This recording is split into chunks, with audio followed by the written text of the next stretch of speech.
الله أكبر.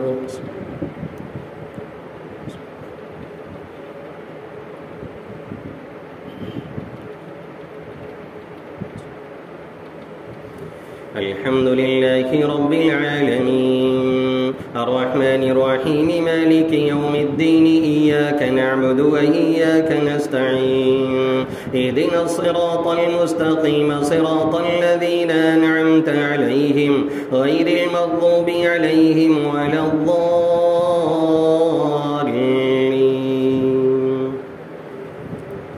وإذ قال موسى لفتاه لا أبرح حتى أبلغ مجمع البحرين أو أمضي حقبا فلما بلغا مجمع بينهما نسيا حوتهما فاتخذ سبيله في البحر سربا فلما جاوزا قال لفتاه آتنا غداءنا لقد لقينا من سفرنا هذا نصبا قال أرأيت إذا بينا إلى الصخرة فإني نسيت الحوت وما أنسانيه إلا الشيطان أن أذكره واتخذ سبيله في البحر عجبا قال ذلك ما كنا نبغي فارتدا على آثارهما قصصا فوجدا عبدا من عبادنا آتيناه رحمة من عندنا وعلمناه من لدنا علما قال له موسى هل أتبعك على أن تعلمني مما علمت رشدا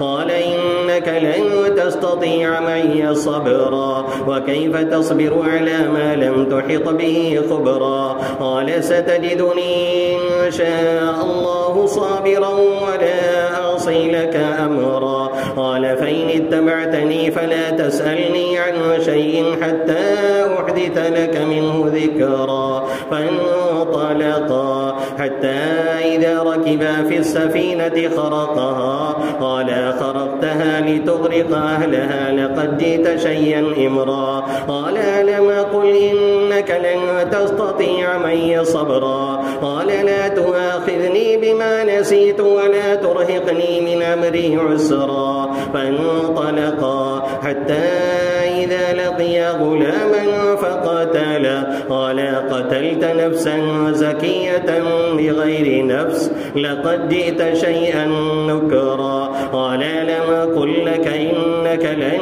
تستطيع معي صبرا قال إن سألتك عن شيء بعدها فلا تصاحبني قد بلغت من لدني عذرا فانطلقا حتى إذا أتيا أهل قرية استطعما أهلها فأبوا أن يضيفوهما فوجدا فيها جدارا يريد أن ينقض فقام قال لو شئت لاتخذت عليه أجرا قال هذا فراق بيني وبينك سأنبئك بتأويل ما لم تستطع عليه صبرا. الله أكبر. سمع الله لمن حمده. الله أكبر. الله أكبر. الله أكبر.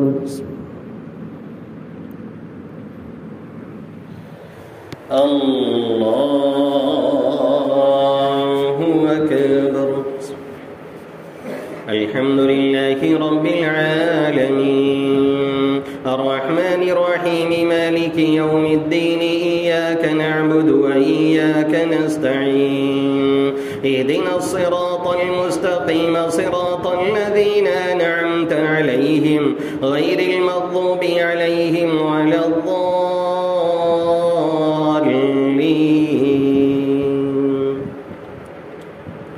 أما السفينة فكانت لمساكين يعملون في البحر فأردت أن أعيبها وكان وراءهم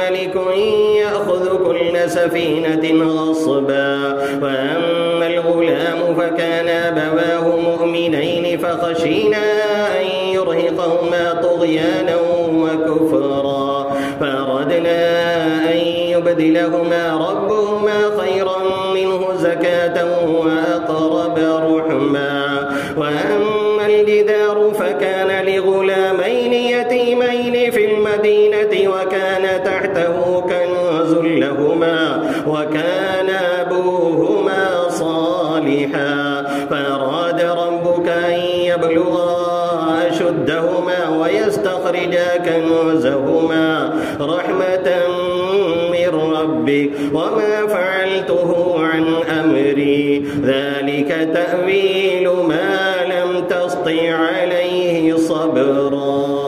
الله أكبر.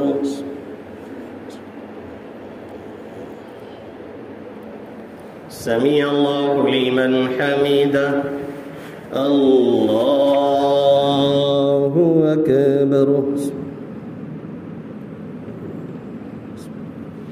الله أكبر. الله أكبر.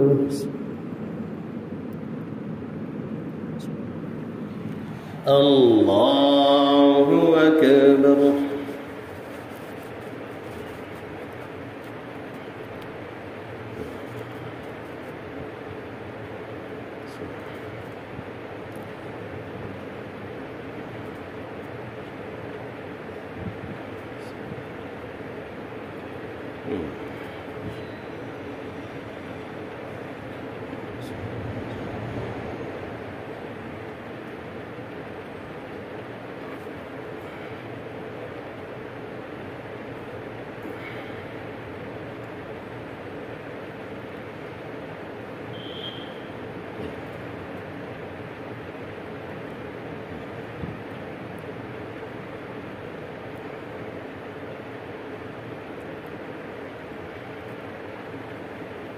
السلام عليكم ورحمة الله.